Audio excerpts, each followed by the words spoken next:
Bonjour. Hello. Alors, comme on vous avait promis, la dernière fois, un grand retour avec des sujets de la théorie à la vraie vie. Et si on parlait du cancer autrement? Et si on parlait du cancer autrement. Donc aujourd'hui, le premier épisode, c'est « Et si l'on parlait de la démocratie sanitaire autrement ?»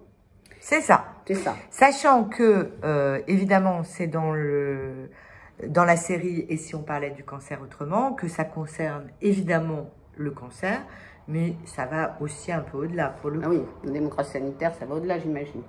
Bah oui. Voilà. Bon, donc je suis journaliste. Hein, c'est ça. Moi, je suis l'interviewée. Voilà. Donc, Catherine. Oui.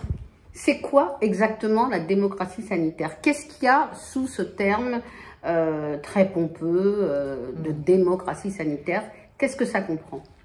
Alors, ce qui est intéressant, c'est qu'on ne parle plus du tout de démocratie sanitaire en 2021. Ça commence bien. Ça commence bien. Pourquoi? Parce que j'ai une amie qui disait, ce qui m'a fait beaucoup rigoler, Anne, si tu m'écoutes, tu te reconnaîtras, sanitaire, ça fait toilette. Donc, on parle de démocratie en santé. Voilà, c'est beaucoup plus large, etc. C'est synonyme. C'est un synonyme, mais plus joli peut-être. C'est vrai. Voilà. Bon.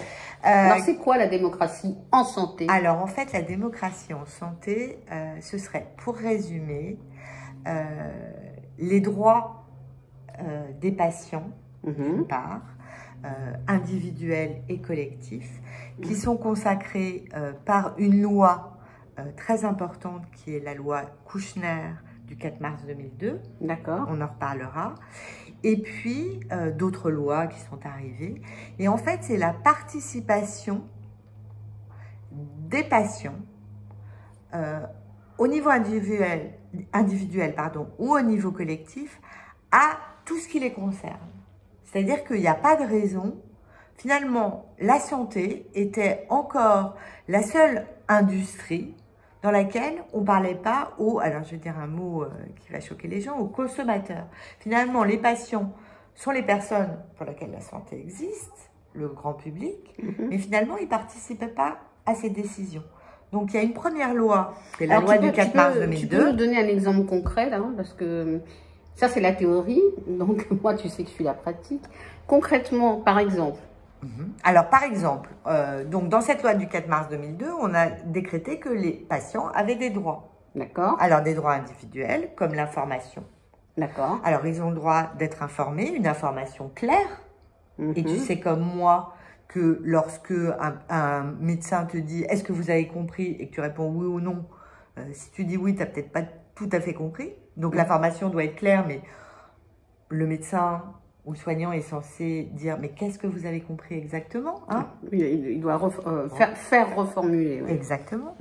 Le secret des informations, des informations qui me concernent, le secret médical. Il y a déjà le secret médical pour les médecins, mais là, c'est vraiment inscrit dans le marbre.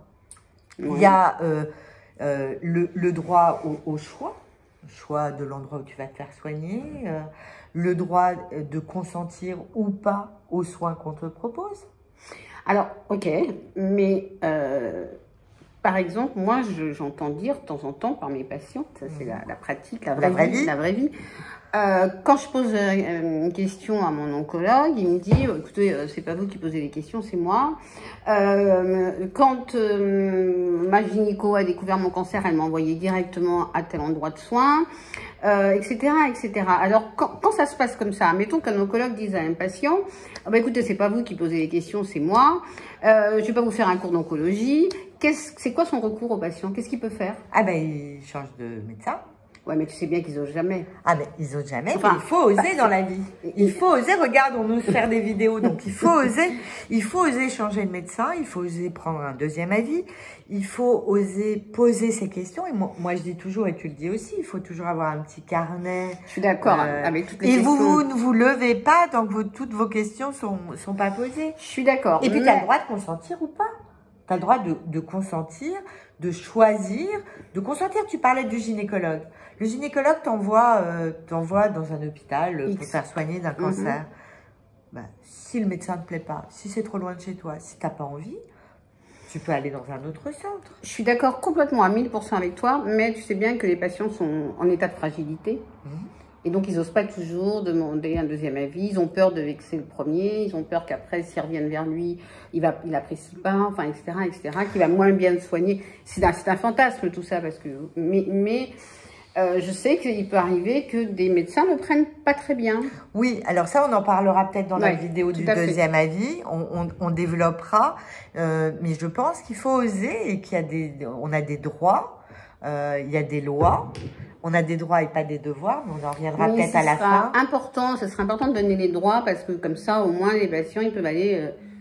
tu vois, chez la clinique en disant, mais attendez, la loi machin de temps. Oui, alors tu peux difficilement, alors là c'est moi qui reviens à la vraie vie, c'est compliqué d'aller dire, attendez, mais la loi du 4 mars 2002. Ça dépend si le médecin est vraiment désagréable. Ah bah si le médecin est vraiment désagréable, c'est même pas la peine de lui montrer, de lui rétorquer la loi. Il y en a qui tremblent hein, devant leur sous-bib. Ah oui, mais c'est clair, mais ça je l'entends. Alors pour revenir à cette loi pour les droits individuels, il y a aussi la prise en soin, j'aime pas le mot prise en charge, parce qu'on n'est pas une charge, on a une charge financière pour la sécurité sociale, etc.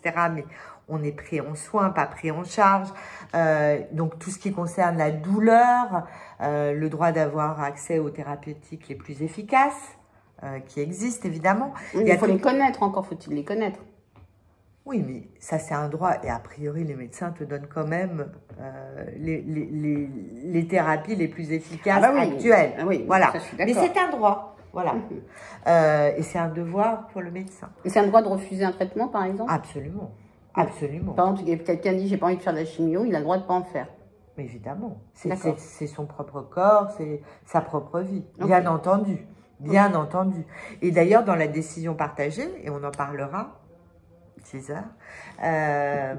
on en parlera dans la décision partagée. Un des choix, ça peut être l'inertie thérapeutique, ce qu'on appelle l'inertie thérapeutique, ne rien faire. D'accord. Voilà. À partir du moment où on est informé de ce qui se passe si on fait rien. Exactement. D'accord.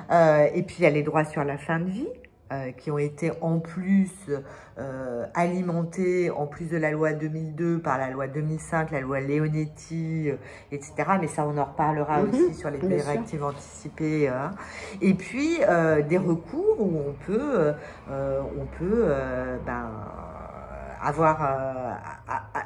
faire appel à la justice. Il y a des avocats spécialisés en santé.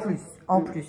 Voilà. Et puis, dans cette loi, il y a des droits collectifs. Et les droits collectifs, c'est vraiment important. C'est-à-dire que c'est la représentation par des associations agréées des usagers au niveau plus macro, au niveau national, si tu veux. Donc, qui siègent dans les commissions, etc., etc. Mais malheureusement, et là, c'est moi qui parle de la vraie vie, pendant la crise de Covid, on n'a pas tellement entendu parler des représentants des usagers et des patients. Donc, on voit bien que la démocratie en santé, elle est un peu... ces assauts. Mais alors, justement, en 2016, il y a eu la loi de modernisation de notre système de santé qui a créé France Asso Santé. D'accord. Et France Asso Santé, c'est un collectif des associés plein d'associations agréées, pas toutes, mais de nombreuses, et qui est censé être l'aiguillon. Bien sûr. Et qui est censé être l'aiguillon qui va dire hop, attendez, ça c'est pas très bien. Il y a qui dedans? C'est quel genre de personnes qu'il y a dedans? Alors c'est pas des personnes, c'est des associations. Donc des représentants d'associations agréées. Donc dans le cancer. Avec des patients du coup, ou pas? Ah oui, c'est uniquement des associations de patients. C'est uniquement des associations de patients. Alors, je ne veux pas être polémique, il y a la Ligue contre le cancer qui n'est pas une association de patients, qui est plutôt une association de médecins, mais bon, ils s'occupent des patients, donc on ne va pas polémiquer là-dessus. Donc, on a des droits, la démocratie en santé, c'est ça. Et souvent, on nous dit, oui, mais si vous avez des droits, vous avez des devoirs. Alors, je vais te renvoyer la question. C'est quoi les devoirs d'un patient? Alors, les devoirs d'un patient, déjà, c'est d'être respectueux, j'imagine. Donc ça, c'est pas des droits de patient, c'est des droits de citoyen. Oui, c'est des droits de citoyen. Oui. Les devoirs, écoute, je sais pas. Ben voilà, c'est ça le problème. C'est qu'en fait, les patients n'ont pas de devoir. On a le devoir d'être d'être évidemment respectueux vis-à-vis des gens qui te soignent, de pas taper l'urgentiste qui va pas te recevoir tout de suite, de pas mordre l'infirmière qui te pose une perf. Voilà, de pas mordre l'infirmière qui te pose une perf. D'être éventuellement à l'heure, alors qu'entre nous, les médecins sont rarement à l'heure. C'est hallucinant de retard. Voilà, c'est rarement à l'heure. Et voilà, donc c'est pas parce qu'on a des droits qu'on a des devoirs. On a des droits et c'est important de les connaître. Et de les faire valoir. Et de les faire valoir, exactement. Et de les faire valoir et de savoir. On a le droit d'avoir accès à son dossier médical, par exemple. Alors, voilà, justement, ça, parce que parfois, souvent, les patients me disent, j'ai demandé mon dossier médical et on ne l'a jamais envoyé, on ne l'a jamais donné. Et le dossier médical, c'est parfois, c'est le minimum. Alors ça, je pense que c'est un des sujets qu'on va traiter. Le dossier médical? Le dossier médical, l'accès au dossier médical.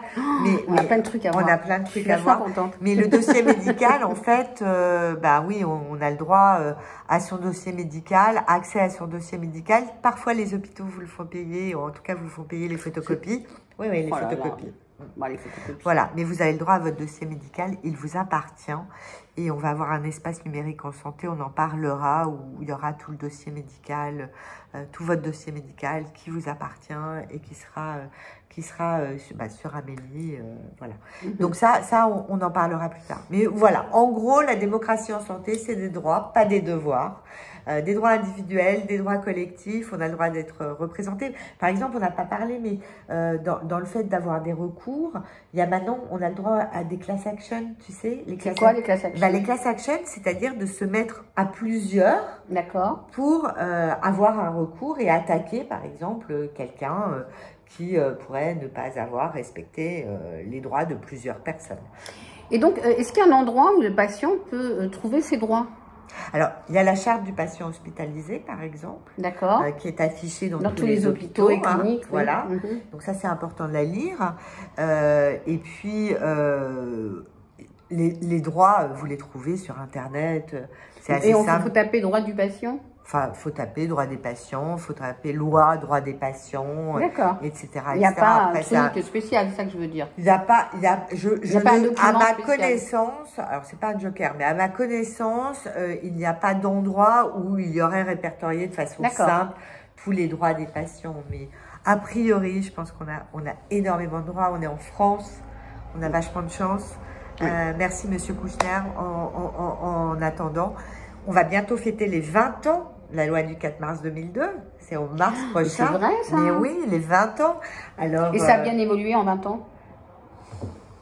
Comment te dire? Je pense que ça a évolué, mais je pense que malheureusement, cette loi est méconnue. Elle était perfectible au départ. Il y a des choses qui auraient dû et qui ont été améliorées, mais elle n'est pas assez connue ni des patients, ni des professionnels de santé. C'est pour ça qu'on est là. Oui, c'est pour ça qu'on est là. et malheureusement, encore une fois, on l'a vu pendant la crise, la démocratie en santé et la voix des patients, on ne l'a pas beaucoup entendu. Mais oui, mais alors ça c'est la pratique qui a été mal... la vraie vie. La vraie vie qui a été mal, comment dire, faite. Mise en œuvre. Mise en œuvre, actée, voilà, c'est le mot. Mais la démocratie, la loi elle-même, les lois, elles sont... C'était quoi ma question de départ?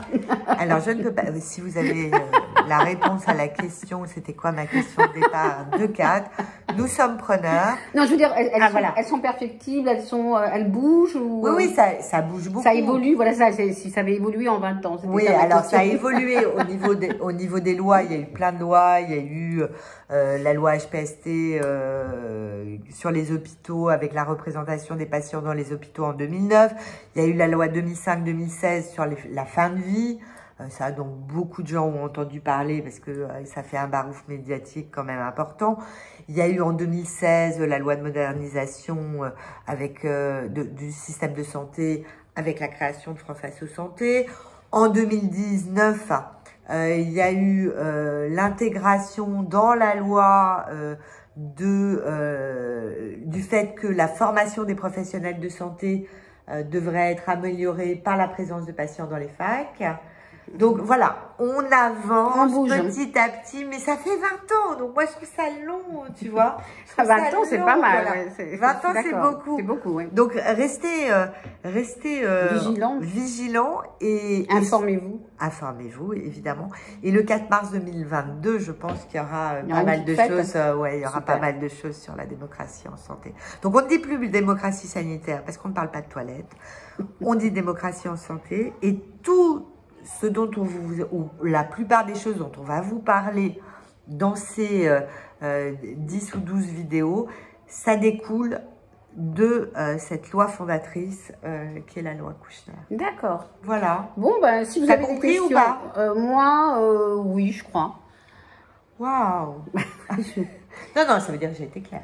T'as été super. Ok. Mais ça, c'est une évidence. Ah, Si vous avez des questions, et on y répondra. elle y répondra. Voilà, si vous avez des questions, on y répondra. Elle y répondra. Si vous avez des idées, ben, on y répondra. On les prendra en compte. On les prendra en compte, comme toujours. Et puis, ben, on vous embrasse. Très fort. Et puis, faites valoir vos droits. Tout Et à prenez fait. soin de vous. Et vous n'avez pas de devoir, n'oubliez pas. Non, mais par contre, vous avez le droit de prendre soin de vous. Ah, ça, oui. Le devoir, même. Même le devoir. Le devoir de prendre Le soin de devoir vous. de prendre Le soin de vous. seul. C'est le seul. C'est le seul qu'on vous accorde. Bisous.